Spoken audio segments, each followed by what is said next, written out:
پۆرتال بۆ ئاگاداریتان. بەناوی خوای گەورە و میهرەبان بەخێر بێنەوە بۆ وانەی مێژووی تورکیای هاوچەرخ لە هەفتەی 12مین لە هەفتەکانی بەرەوکۆتایی کۆرسی یەکەممان لە مێژووی تورکیا و ئێرانی هاوچەرخدا. ئەمڕۆ باس لە ڕۆڵی سوپاکەین و کودەتا لە مێژووی تورکیادا. سوپا وەکو یەکێک لە بڵێن بنەما سەرچەکانی پێکهێنانی دەوڵەتی تورکیا خۆی دەبینێتەوە، تایبەتی دوای هەڵگرسانی شەڕی سەربەخۆی تورکەکان لە 19 ئایاری ساڵی 1990 و بەرەو دواوە تاوەکو دامەزراندنی حکوومەت لە ئەنقەرە و ئەنجامدانی کۆنگرەکانی سێواس و ئەرزەڕۆم لە تەمموز تا ئەیلولی ساڵی 1920 و هەروەها دامەزراندنی کۆماری نوێی تورکیا لە 29 ئۆکتۆبری ساڵی 1923. هەموو ڕووداوانە بەسەریەکەوە و پێشەوەش با بڵێن ڕێکەوتنامەی لۆزان لە 24 تەمموزی ساڵی 1923 کە بوو بە بەرمەمدای دروستبوونی دەوڵەتی تورکیای ئێستا. هەموو کارکتەرانەی کە لەو ڕووداوانەی باسم کرد هەمان کەسانێک بوونکەوە لە نێو هەناوی سوپایی دەوڵەتی عوسمانیەوە هاتبوون و دەوڵەتی عوسمانی ئێمە کە لە ساڵانی ڕابردوو خوێندمان باسمان لەو کرد کە دەوڵەتە کلاسیکەکان یان ئیمپراتۆرەتە کلاسیکانی دنیای کۆندا و سەدەکانی ناوەڕاست بەرەو دواوەدا دەوڵەتانی ئاینی و سەربازی بوون. دەوڵەتی عوسمانی هەردوو خەسڵەتەی هەبوو و ئەمە بوو بە با بڵێن بەشێک لە مێژووی تورکیای هاوچەرخ لە دواتردا و ئەوانەیە کە بە تایبەتیش دوایەوەی ئیتیحاد و تەرەقی لەڕێ ئەو کودەتا سەربازی کە کردی لە نیسان و تەمموزی ساڵانی 1970 و 1990 توانی با بڵێن سوڵتان عەبدولحەمیدی دووەم لە حکوم لاوەباتن. ئەوە بۆ گەڕانەوە مێژووی چکە وەکو باسمان کرد لە ساڵی پاریش ئەو کودەتای ئیتیحاد و تەرەقی بوو بە سەرەتای نەخۆشیی درێژخایەن لەوەی کە دامەزراوی سەربازی دەخالەت لە کاروباری مەدەنییان با بڵێن سیاسیدا بکاتن و بە بەروتکەی کارەکانی لەوانە ئەنجامدانی کودەتای سەربازی. بۆیە کە دەوڵەتی تورکیای نوێ دامەزرا زۆربەی دامەزێنەرەکانیان هەر دامەزێنەری یەکەمی کە مستەفا کەمال ئاتاتورکوە کەسێک وەکەوە لە ناو سوپاوی یان لە ناو هەناوی سوپای تورکیاوە یا عوسمانیەوە هاتۆتە دەر و با بڵێن سوپا وەکو یەکێکی واکو با بڵێن وەکو دامەزراوێک پیرۆز با بڵێن سەیرەکرا لە دەستورەکانی ساڵی 1922 1924 28 و هەروەها دەستوری ساڵی 1961 دەستوری ساڵی 1980 لە تورکیا و 82 عەفوەن لە تورکیادا هەتا وەکو ساڵی 2011 دامەزراوەی سوپا لە تورکیا بڕیاری یەکلاکەرەوەیەدا ڕێگای ئەنجومەنی ئاسایشی نەتەوەی تورکیاوە هەتا ڕاوێژێدا بە سەرۆکوەزیرانیش و ئەو ڕاوێژانەی و ئەو بڕیارانەیدا بە سەرۆکوەزیران ئەبوایە جێبەجێ بکاتن واتە قووەتی تەطبیقی هەبواتە قووەتی هەنێزی جێبەجێکردن هەتا لە ڕاوێژەکانیشیدا هەبوو نەوەک بڕیارەکان. بەڵام لە هەموارکردنەوەکانی دەستوری تورکیا لە ساڵی 2010 و دواترش لە ساڵی 2016دا ئەو با بڵێن دەسەڵاتەی سوپا نەما بە تایبەتی لە دادگاییکردنی مەدەنیەکان چکە کات خۆی بەپێی دەستوری ساڵی 1982 تورکیاش کە لە دوای ئینقلابی ساڵی 1980 دانرا بوو ئەو سوپایە بۆی هەبوو لە ڕێگای دادگایەکانیەوە کەسانی مەدەنیش دادگایی بکاتن لەسەر هەر پرسێک کە سوپا لێپێچینەوەی لەگەڵ بکاتن بە تایبەتی لە بابەتی سیاسی و چالاکی سیاسیدا. ئەمە وای کردکەوە بڵێن ئەو گۆڕانکارانی کە لە تورکیا دروست بوون ئەو تاوەکو ئێستا ئەوەی لێبەرەماتەوە. بەڵام سوپا دەور و کاریگەرێکی زۆری هەبوو لە تورکیا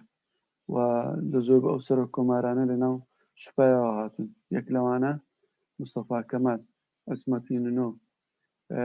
هەتا حەدەچ مەحموود جەلالبایەریش جەمال گۆرسێل، جەودەت سۆنای، کەنعان ئێڤرین، ئەتە لە نزیکەی 12 سەرۆک کۆمار نزیکەی 7-8 لەناو سوپای تورکیاوە هاتوون و حکومی تورکیان کردووە. هەرچەندە بەپێی دەستوری ساڵی 1924 هەتاوەکو ساڵی 2018 دەوڵەتی تورکیا لە بۆ ماوەی نزیکەی 94 ساڵ سیستەمی پەرلەمانی بوو. سەرۆک وەزیران با بڵێن بڕیاری یەک کلاکەرەوەیەدا با بڵێن زۆرترین دەسەڵات لای سەرۆک وەزیرانەوە بوو. سەرۆک کۆمار هەندێک دەسەڵاتی ڕەمزی و هەندێک دەسەڵاتی هەبوو لە تورکیادا، بەڵام ئەوە بەپێی گۆڕانکاریەکانی دیسان دەستوری ساڵی 2016 ئەو سیستەمە گۆڕا، بەڵام لە ساڵی 2018 تەطبیقکرالۆ بەڕێوەی لە ساڵی 2004 هەڵبژاردنی سەرۆکایەت کرابوو، خەڵک لە ڕێی دەنگدانەوە سەرۆکی هەڵبژاردبوو، لە بۆیە با بڵێن ماوەکە کۆتایی نادوو. لە ساڵی 2018 کە هەڵبژاردنی کرا ئینجا سەرۆک کۆمار هەڵبژێردرا و ئینجا سیستەمەکە جێبەجێکرا، کەواتە هەتا ئێستا سەرۆک وەزیران نەما لە تورکیا لە ساڵی 2018ەوە. لە ئێرانیش کە با بڵێن پێشتر لە ساڵی 1989 نەما کە شەر سیستەمی کۆماریە، دوای دێنەوی شەخوێنین لە ساڵی 1989 لە ئێرانیشدا با بڵێن ئەو پلەی سەرۆک وەزیرانی نەما، کەواتە ڕۆڵی سوپا لە تورکیا زۆر بەرفراوان بوو، بە تایبەتیش دوای شەڕی دووەمی جیهانی و بە ئەندامبوونی لە پەیمانی باکووری ئەتلەسی، ئەوەی کە پێڵێن پەیمانی باکووری نەیتۆ، لەوێ زۆر بەهێز بوو، بە تایبەتی ساڵی 1952 کە بوو بە ئەندامی ئەو پەیمانی نەیتۆ، سوپایەکە وەکو بڵێ نوێ کراوە لەلایەن دەوڵەتانی ئەو کاتەی وەکو ئەمریکا و بەریتانیا و فەڕەنسا وڵاتانی ئەوروپا و زۆربەی ئەفسەرەکانی لە وڵاتانی دیکەی ئەوروپا با بڵێن مەشق و ڕاهێنانیان پێکرا و لە ڕووی چەک و تفاقەوە سوپای تورکیا بەهێز کرا، کەواتە ڕۆڵی لە ناوەخۆ و لە دەرەوە تا سوپای تورکیا بەهێز کرا. ئەمە وای کردکەوە ڕۆژ لە دوای ڕۆژ سوپای تورکیا بەهێز ببیتن و حتا ژمارەی سوپای تورکیا تا ئێستا کرد گشتە نزیکەی 800,000 با بڵێن و نزیکەی 2 ملیۆن 3 ملیۆنی لەباری یەدەگرایە. ئەمە تورکیا 8 ملیۆنە زۆرەکە ئەگەر ساڵانە و هەموو بە سەربازگرتنەوە کاتن، بەڵام وەکو میراتێکە لە دەوڵەتی عوسمانی بۆی ماوەتەوە بەدەلی هەیە. ئێستا کەسێک دەتوانێت لە تورکیا کاری سەربازی نەکاتن، تەنها 6 هەفتە دوای 6 هەفتەی دەتوانێت خۆی با بڵێن وەکو دەڵێ لە بەرامبەردا بڕێک پارە بداتن، کە ئێستا نزیکەی 2,000 3,000 دۆلار کات خۆی ئەمە لە تورکیاشدا بۆ تاکو ئێستا دەوڵەتی عوسمانیش پێیانەگۆ بەدەل عسکەرلی بەدەل، ینی لە بەدەل، ینی با بڵێن یان بڵێن لە بەرامبەردا ئەو کەسە پارەیەدا وە نەدەچوو بۆ کاری سەربازکردن، کەواتە وەکو ژمارەش زۆرە، ینی با بڵێن وەکو ژمارەن لە یەکە لەو سوپایانەی کەوە لە دنیادا ڕێژەی زۆرە، بەڵام ئەو بۆ ڕێژەی دانیشتوان حسابەکرێکەوە نزیکەی ئێستا 85-83 ملیۆنە. واتە سوپا لە تورکیادا هەتا ساڵی 2010 قسەی یەکلاکەرەوەیە کرد لە هەموو بابەتێک تا ئینجا لێ سوپا کودەتای کردن. ئەگەر بێین باسی ناوچەکەمان بکەین، خۆرهەڵاتی ناوەڕاست، لە خۆرهەڵاتی ناوەڕاستدا کۆمەڵک بڵێن پێش تورکیا کۆمەڵک کودەتاکران لە بەڵقان، لە وڵاتانی عەرەبی، لە ئێران، لە وڵاتەکانی تر پێش تورکیا. مەسەلەن لە ئێران لە ساڵی 1953 انقلاب کرا، لە 50 واروەها لە عێراق بە هەمان شێوە لە ساڵی 1936 بەکر سەدقی، لە ساڵی 1958 عەبدولکەریم قاسم لە مەسر ساڵی 1952 لە زۆرێک لە وڵاتانە کودەتای سەربازی بەڕێوەچوو. هەموو وڵاتانی کە باسمان کردن ئەوانە میراتگری دەوڵەتی عوسمانی بوون و لە بۆ هەو کاتیش کە پێی دەڵێن تقریبا 25 ساڵ بە دەوڵەتی عوسمانی هەڵەشابۆ زۆربەی زۆری ئەفسەرانی ئەو دەوڵەتانی کە ئاماژەم پێکرد ئێرانی لێ دەربچێ زۆربەی دەوڵەتانی عەرەبی و منطقەی بەڵقان هەموویان با بڵێین لە دەرچووی قوتابخانە سەربازەکانی دەوڵەتی عوسمانی بوون. وەکومە لە ساڵی ڕابردوش باس کرد کە ئەو دەوڵەتی عوسمانی بۆ میراتگری چ میراتگری ئەوا بڵێن ئەو دەوڵەتی ئیتیحاد پەرستیەکان دایان مەزان ئەو کودەتایی کە داهێنا یان با بڵێن کە بە کودەتا هاتنە سەر حکوومەت بۆ میراتێک بۆ ئەوانەی کە دواتر لەسەر خاچی دەوڵەتی عوسمانی دروست بوون. کەواتە لێرەدا لە ئەساسدا لە مێژوودا ئەو ڕەوتە کودەتاچیە لە ناو هێڵی سەربازیدا یان با بڵێن لە ناو هێڵی سوپایەکانی ئەو ناوچەیەدا بەردەوامیی مێژوویەوە واتە هزرێکی مێژوویی کودەتایی بەردەوام لەو ناوچەیەدا هەبووە. کەواتە ئەبێت لە تورکیاش یان دەکرێ یان ئەبووە لەو کاتیدا یان چاوەڕوان کراو بوو کە کودەتا ڕوودات. کودەتای یەکەم لە ساڵی 1960 کرایە، کودەتای دووەم لە ساڵی 1970، کودەتای سێەم لە ساڵی 1970، کودەتای چوارەم کە پێڵەن کودەتای سپی لە ساڵی 1997 لە 28 شوباتی ساڵ 1997 عفوان لەبەرەوەی کە پێڵێن لەبەرەوەی بە شێوەیە کە سوپا تەنها ڕێگەی بەیاننامەیەکەوە ئیستقالی بە حکوومەت کردو ئەوەی کە پلانگۆ پارتی ڕەفاه و نزمەدینە ئەڕباکان کە حزبێکی بە باگراوند ئیسلامی سیاسی بوون و خۆیان با بڵێن لە ڕێی دامەزانی سەرۆکوزیرانی چینەوە حکومی تورکیایان گرتەدا و ئەو کودەتای دواتری کە پێڵێن کودەتای 15 تەمووزی ساڵی 2016.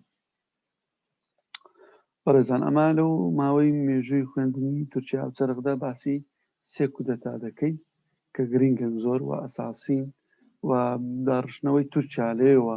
دارێشتە لەسەر ئەو کودەتایانە و ئاسەنگانەوەی بارودۆخەکان لە ڕووی کۆمەڵایەتی ئابووری سیاسیەوە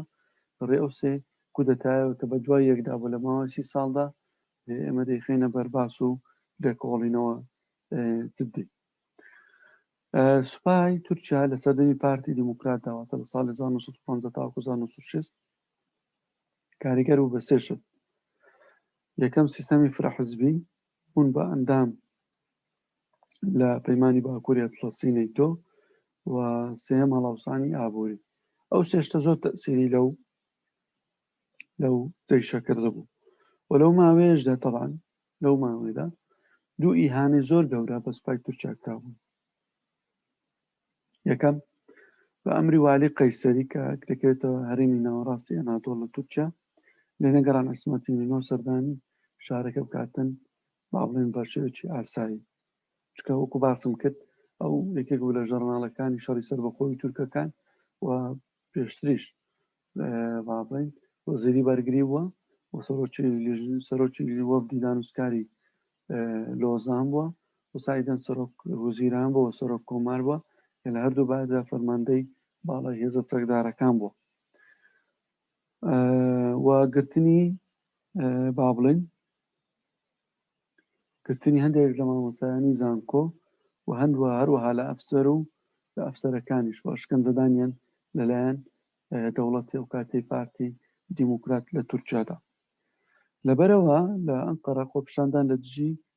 با بڵێن حکوومەت دەستی پێکرد بە تایبەتی لە بەردەم کۆشتی کۆماری ئەو کاتەکە دروست کرا دانەگۆ کۆشتی چانکایە. کۆشتی چانکایە لە ساڵ 1923 تاوەکو 1900 تا ساڵی 2015-16 با بڵێن کۆشتی سەرەکی کۆماری سەرۆک کۆماری تورکیا بوو، بەڵام دوایەوە کۆشکەچکە دروستکرا ئێستا پێڵەن کۆشتی ئاقسەرای واتە کۆشتی سپی با بڵێن اینجا سەرۆکایەتی کۆمار گوازراندن هەر بەخۆی لێک ناوچەینە با بڵێن لێک شوێن زۆر لێکەوە دوور نین هەردوو کۆشکەکە بەهۆی ئەندامبوونی تورکیا لە نەیتۆ باڵێن ئەو کار تەوان کاریگەری لەسەر ئەوەکانیش دروست بوو کاتێککە سوپای تورکیا بوو بە ئەندام لە نەیتۆ یان با بڵێن دەوڵەتی تورکیا بە سوپایەکەیەوە یەکەم کادیرە عسکەریەکان بە شێوەیەکی باشتر فکریان کرایەوە چکەکە دەوڵەتانی ڕۆژاوا و ئەمریکا ئەوانە چون لە سەربازگاکان و لە مەشقگاکان و هەروەها لە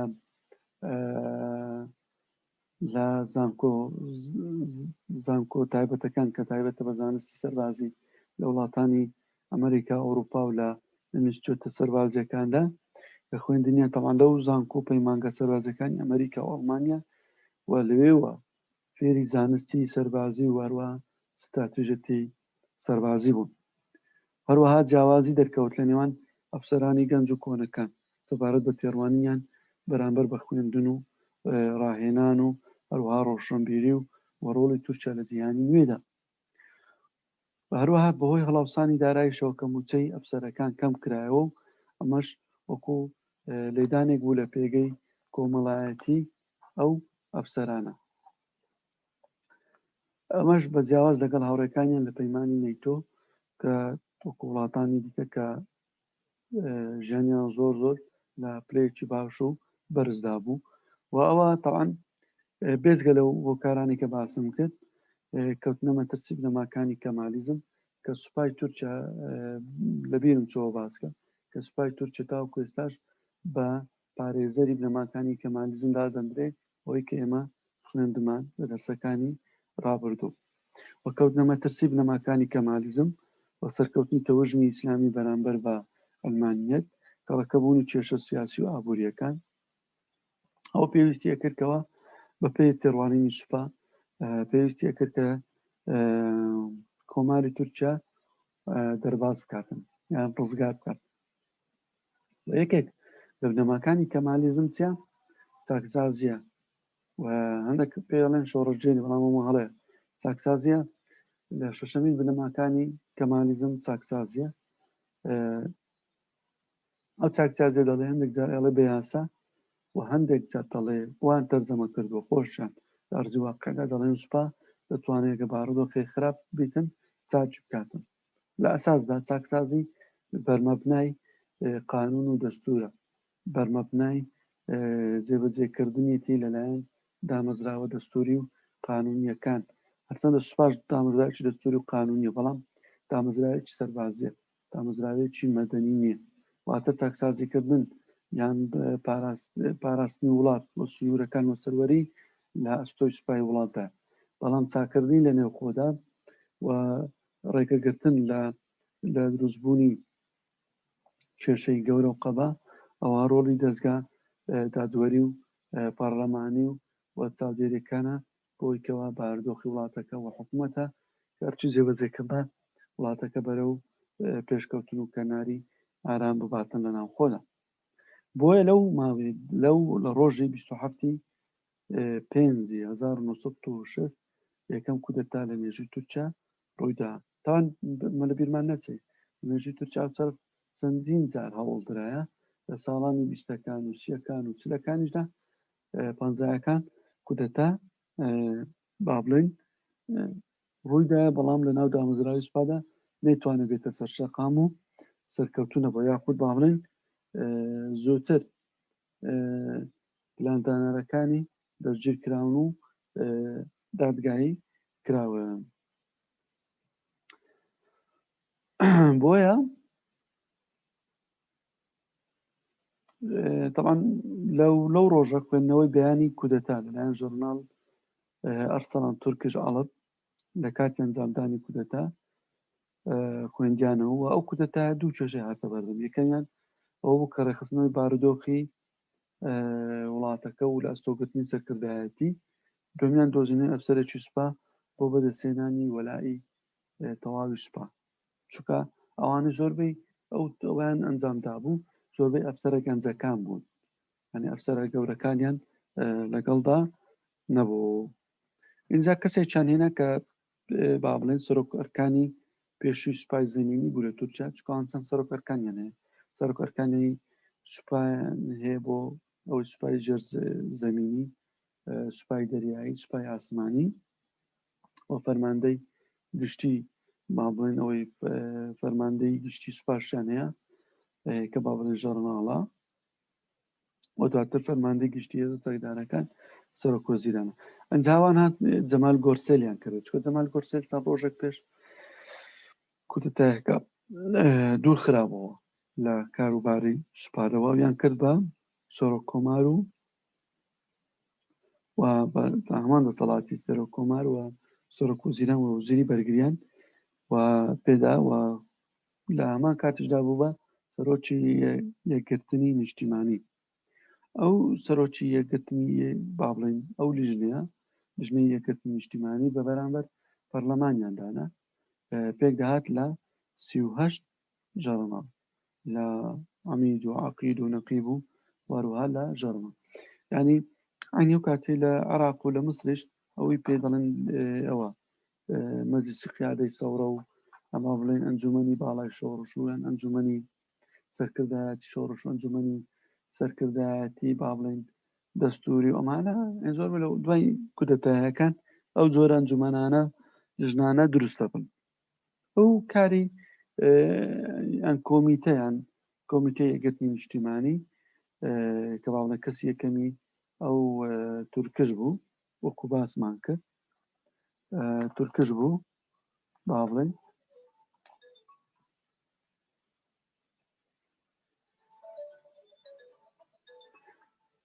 توخواک دەقە لەگەڵم بن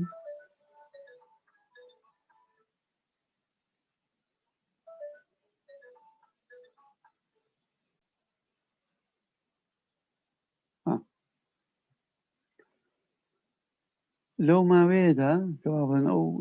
تورکش ئەڵب با بڵێن کە سەرکردایەتی ئەو کۆمیتەیەکە طبعا بەخۆی کەسێکی زۆر توندڕەو بوو و طبعا لەو 38 14 کەس با بڵێن لایەنگری بوون و داوای ئەوی سەر لەبەری داواکانی تورکش ئەڵپی گۆڕینی سەر لەبەری سیستەمی حکومڕانی بوو لە تورکیا و یەک لەوانەی کەوا کرد دەستوری تورکیا بگۆڕدرێتن بە تایبەتی 5 مامۆستای زانکۆی هێنا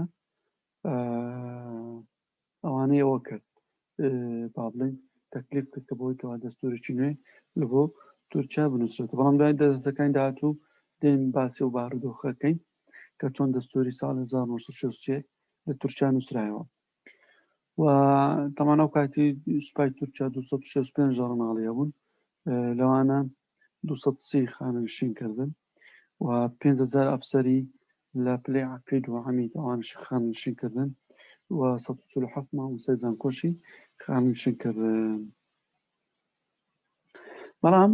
لەناو ئەو کودەتاییشتر ڕوویدا لە 13 تشرینی دووەمی واتە لە 13 1960 دوای 6 مانگ تورکش ئەرسەلان و 14 ئەفسەرەکەی دوورخرانەوە هەوەکو ئەو کودەتایی کە دواتر لە عێراق ڕۆداتن لە ساڵی باڵێن لە 8 شوباتی ساڵی 1963 لە بڵێن لە مانگی 1963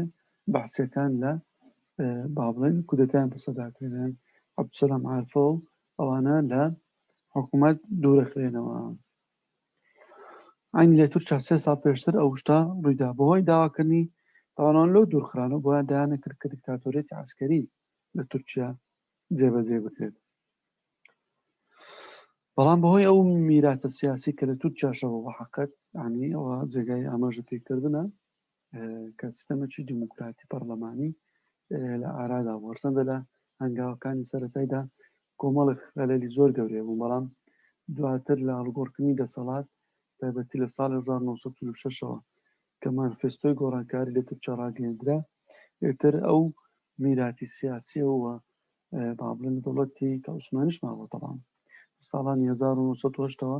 هەتاکۆ ئەو کاتی کە نزیکەی کرد لە نیو سەدا پەرلەمانێکە بۆ جا کارە یان ناکارە